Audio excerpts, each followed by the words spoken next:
വലിയൊരു കുടം നിധി കിട്ടിക്കഴിഞ്ഞാൽ നിങ്ങൾ എന്ത് ചെയ്യും? അത് എനിക്ക് അറിയാനുള്ള ഒരു ആകാംക്ഷയാണ്. എനിക്ക് കിട്ടിക്കഴിഞ്ഞാൽ അത് എൻ്റെ സർക്കാർക്ക് ഏൽപ്പിക്കും. ഞാൻ പിന്നെ സർക്കാർക്ക് ഏൽപ്പിക്കും. അത് കിട്ടുന്ന തുച്ഛമായ എന്തെങ്കിലും ആനുകൂല്യം കിട്ടായിരിക്കുമല്ലോ. അതുകൊണ്ട് ഞാൻ ജീവിക്കാൻ നോക്കും. പ്രിയപ്പെട്ടവരെ, എല്ലാവർക്കും നമസ്കാരമുണ്ട്. ചൈത്രവാഹിനി പുഴയുടെ ഉത്ഭവ സ്ഥാനത്താണ് ഞങ്ങളുള്ളത്. പാട്ടിനോടൊപ്പം ജോഷി എന്ന് പറയുന്ന ഒരു പ്രോഗ്രാമിൻ്റെ ഭാഗമായിട്ട് മാലോകത്തിൻ്റെ അടുത്ത്, വെള്ളരിക്കുണ്ട് താലൂക്കിലെ മാലോകത്തിൻ്റെ അടുത്ത് കൊന്നക്കാട് എന്ന് പറയുന്ന സ്ഥലത്താണുള്ളത്. അപ്പം ഇവിടെ എത്തിയതിൻ്റെ പിന്നിലുള്ള ഉദ്ദേശം എന്ന് പറഞ്ഞാൽ, ഇവിടെ വലിയൊരു കലാകാരനുണ്ട്, ഒന്ന് പരിചയപ്പെടാനും സ്നേഹം ഒന്ന് പുതുക്കാനൊക്കെയാണ് വന്നിരിക്കുന്നത്. ഇതേട്ടാ നമസ്കാരം. എന്തുണ്ട് വിശേഷങ്ങളൊക്കെ? സുഖം. ഓക്കെ. അപ്പം പ്രിയപ്പെട്ട പ്രേക്ഷകരെ, രാവിലെ ഒരു 7 മണി 7:30 ആകുമ്പം പണിക്ക് പോകുന്ന ഒരു വ്യക്തിയാണ്. അത് കഴിഞ്ഞിട്ട് ഇദ്ദേഹത്തിൻ്റെ വരവിന് വേണ്ടി ഞങ്ങൾ കാത്തിരിക്കുകയായിരുന്നു ഇത്രയും സമയം.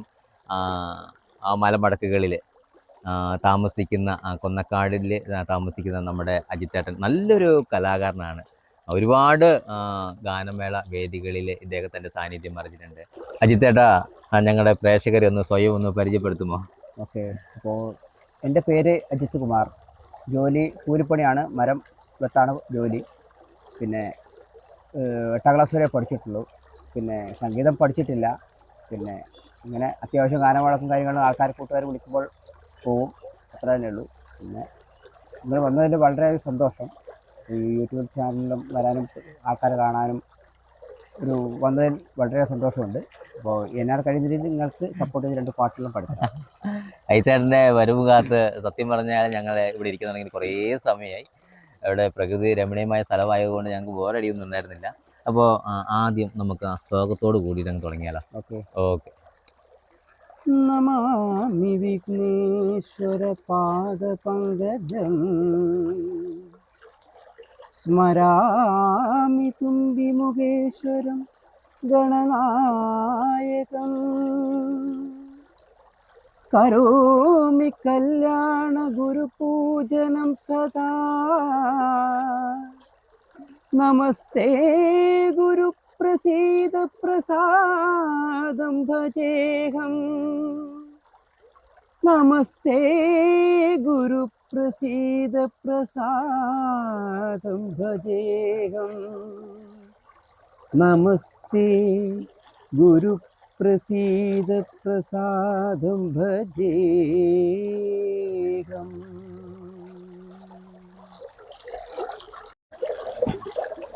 സത്യം പറ, സംഗീതം പഠിച്ചിട്ടില്ലേ? സത്യമായിട്ട് സംഗീതം പഠിച്ചിട്ടില്ല. സംഗീതം പഠിക്കാത്ത ഒരാൾക്ക് ഇതുപോലെയുള്ള ഒരു കീർത്തനം എങ്ങനെയാണ് പാടാൻ പറ്റുക ഇത്ര ഈസി ആയിട്ട്? അത് ദൈവത്തിന്റെ അനുഗ്രഹം. കാര്യം പറഞ്ഞാൽ ഇന്ന് വരെ പഠിച്ചിട്ടില്ല. സംഗീതം എന്താണെന്ന് ഞാൻ അറിഞ്ഞിട്ട് പോയില്ല. ദൈവപ്രഭോ മാത്രം. അതെ അല്ലേ? എന്താന്ന് വെച്ചാല് സത്യം പറഞ്ഞാല് സർവശക്തനായ ദൈവം കനിഞ്ഞ് അനുഗ്രഹിച്ചിട്ടുണ്ട്. ആ വോക്കലിൻ്റെ ഒരു പവർ തന്നെ നമുക്ക് കേൾക്കുമ്പോൾ മനസ്സിലാകും. അപ്പോൾ ഏത് പാട്ടാണ് ഇനി ഞങ്ങൾക്ക് വേണ്ടിയിട്ട് ഒന്ന് പാടുന്നത്? വിശേഷങ്ങൾ കൗരവർ എന്ന മൂവിയിലെ മുത്തുമണിച്ചോലിന്റെ. ഓക്കെ. വളരെ മനോഹരമായിട്ടുള്ള ഒരു സോങ് ആണത്. കനിവാർന്ന രാത്രി വിണ്ണിൽ അഴകിന്റെ തൂവലിട്ടാം പൂഞ്ഞാലിടാം പൂപ്പാലയിൽ തിങ്കൾ കൊതുമ്പിൽ പാലാഴി നീന്താം കുഞ്ഞിളം കിളികളെ കളിയാടിവാ മുത്തുമണിക്കോൽ തരാ അല്ലിത്തളിരാട തരാ മുത്തുമണിക്കോൽ തരാ അല്ലിത്തളിരാട തരാ. എത്ര വേദികളിൽ ഇപ്പം അജിത്തേട്ടൻ തൻ്റെ സാന്നിധ്യം അറിയിച്ചിട്ടുണ്ട്? ഒരു 10-25ഓളം വേദികൾ പാടി. അപ്പം ഗാനമേളയിൽ ഏറ്റവും കൂടുതൽ ആവശ്യപ്പെടുന്ന ഒരു പാട്ട് ഏതാണ്? മെലഡിയാണ് കൂടുതൽ പാടാറ്. ഓക്കെ. അതിൽ മെലഡിയിലൂടെ അടിച്ചുപൊളി പാട്ടുകളുണ്ടല്ലോ, വാവാ വനരഞ്ജിനി അങ്ങനത്തെ ഗാനങ്ങളും. പിന്നെ ഇപ്പം പഴയ പാട്ടുകൾ പുതിയ റീമേക്കിൽ വരുന്ന കുറെ ശാന്തമി അങ്ങനത്തെ പാട്ടുകൾ ആവശ്യപ്പെടും. അത് പാട്ടിലും അത്യാവശ്യം പാടാറുണ്ടല്ലേ? അപ്പോൾ ഗാനമേളയിൽ ഏറ്റവും കൂടുതൽ ജനങ്ങളെ ത്രസിപ്പിക്കുന്ന ഒരു പാട്ട് ഞങ്ങൾക്കൊന്ന് കേൾക്കാനൊന്ന് ആഗ്രഹമുണ്ട്. വെള്ളിച്ചില്ലം വിതറി തുള്ളി തുള്ളി ഒഴുകും ഒരു നുര ചിതറും കാട്ടരുവി പറയാമോ നീ എങ്ങാണു സംഗമം എങ്ങാണു സംഗമം വെള്ളിച്ചില്ലം വിതറി തുള്ളി തുള്ളി ഒഴുകും ഒരു നുര ചിതറും കാട്ടരുവി പറയാമോ നീ എങ്ങാണു സംഗമം എങ്ങാണു സംഗമം.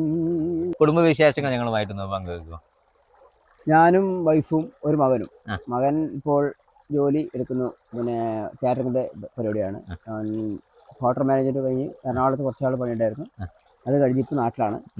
അപ്പം ആ പണിയോട് ഒരു മുഷിപ്പ് തോന്നിയിട്ട് ഇപ്പം വയറിങ്ങിൻ്റെ പണിയാണ് പോകുന്നത്. പ്ലംബിങ്ങിനും വയറിങ്ങിൻ്റെ പണിയാണ് സ്വന്തം നാട്ടിൽ തന്നെ. സ്വന്തം നാട്ടിൽ.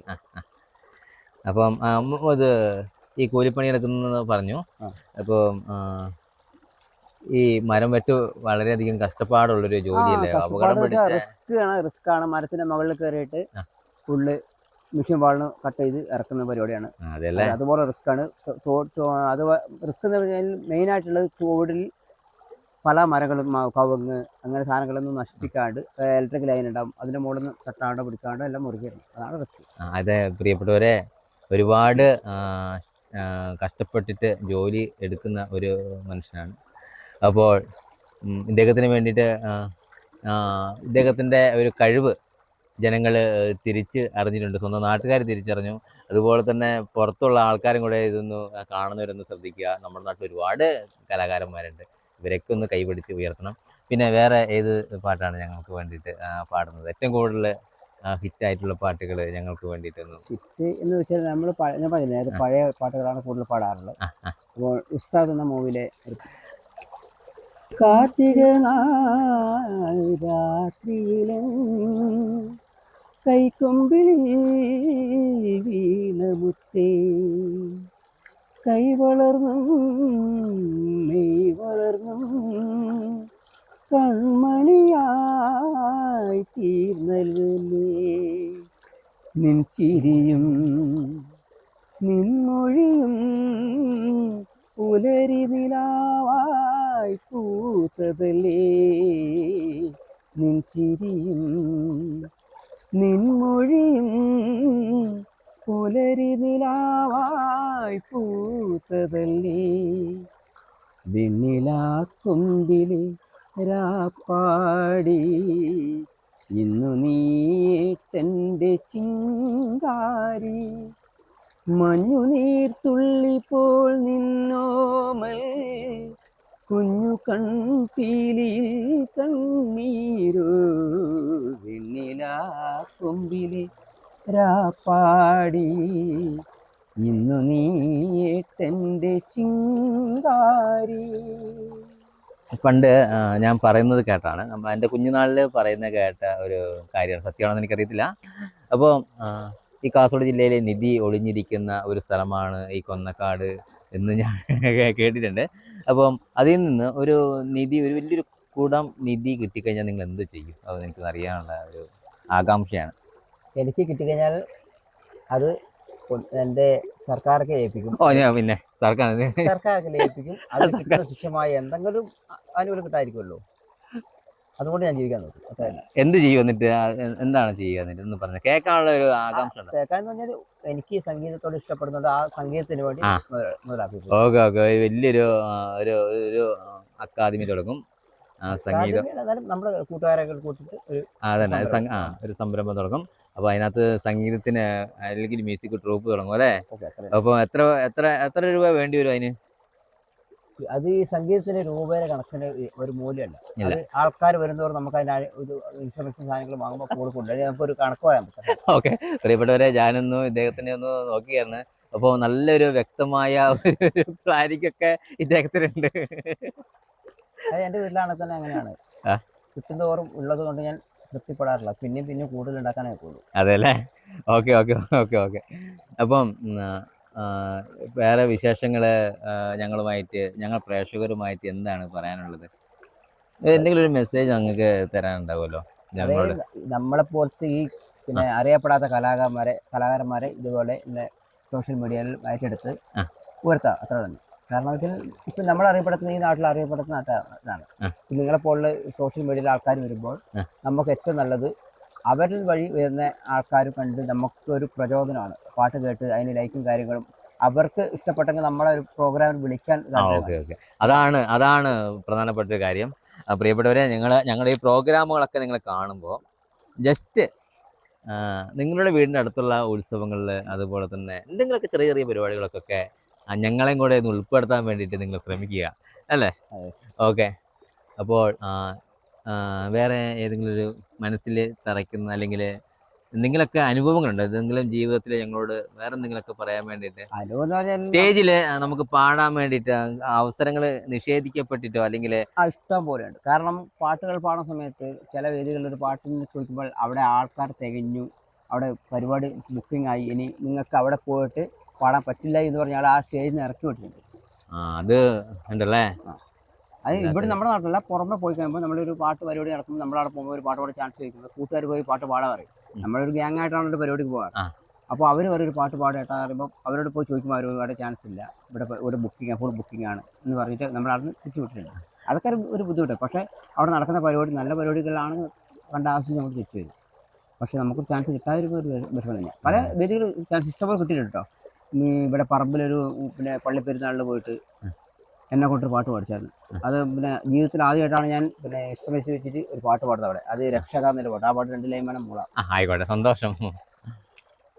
രക്ഷക എൻ്റെ പാപഭാരമെല്ലാം നീക്കണേ, യേശുവേ എന്നും നീതിമാന്റെ മാർഗം നൽകണേ. രക്ഷക എൻ്റെ പാപഭാരമെല്ലാം നീക്കണേ, യേശുവേ എന്നും നീതിമാന്റെ മാർഗം നൽകണേ. ഇടയ വഴിയിൽ നീ അഭയമരുളൂ, രക്ഷക എൻ്റെ പാപഭാരമെല്ലാം നീക്കണേ, യേശുവേ എന്നും നീതിമാന്റെ മാർഗം നൽകണേ. ചൈത്രവാഹിനി പുഴയുടെ ഉത്ഭവസ്ഥാനത്ത് നിൽക്കുമ്പോൾ കണ്ണാടിച്ചില്ല് പോലെയുള്ള ആ തെളിഞ്ഞ വെള്ളം, അതുപോലെ തന്നെ തെളിഞ്ഞ ഒരു മനസ്സാണ് നിങ്ങളുടേത് എന്ന് പറയുന്നതിൽ എനിക്ക് ഒരു മടിയുമില്ല. സത്യമുള്ള കാര്യമാണ്. അപ്പോൾ ഒരുപാട് നന്മയുള്ള ഒരു കൂട്ടം ജനങ്ങൾ ജീവിക്കുന്ന ഈ കൊന്നക്കാട് എന്ന് പറയുന്ന അനുഗ്രഹീതമായ ഈ സ്ഥലത്ത്, ഈ നാട്ടിൻ പുറത്ത് ഇവിടെ എത്തിച്ചേരാൻ കഴിഞ്ഞത് ഞങ്ങളുടെ ഭാഗ്യമായിട്ട് ഞങ്ങൾ കരുതുകയാണ്. ഇന്നത്തെ ഒരു ദിവസം വളരെ ധന്യമാക്കി തീർന്നു എന്ന് തന്നെ നമുക്ക് പറയാം. അപ്പോൾ ഇനിയും ഒരുപാട് ഉയരങ്ങളിൽ എത്തട്ടെ എന്ന് ആത്മാർത്ഥമായിട്ട് പ്രാർത്ഥിക്കുകയാണ്. ഐത്തേട്ടാ, കാണാനും പരിചയപ്പെടാനും കഴിഞ്ഞാൽ ഒത്തിരി സന്തോഷമുണ്ട്. ഇനി ഒരുപാട് വേദികൾ കീഴടക്കട്ടെ എന്ന് ആത്മാർത്ഥമായിട്ട് പ്രാർത്ഥിക്കുകയും ആഗ്രഹിക്കുകയും ചെയ്യുന്നു. Thank you. ഓക്കെ.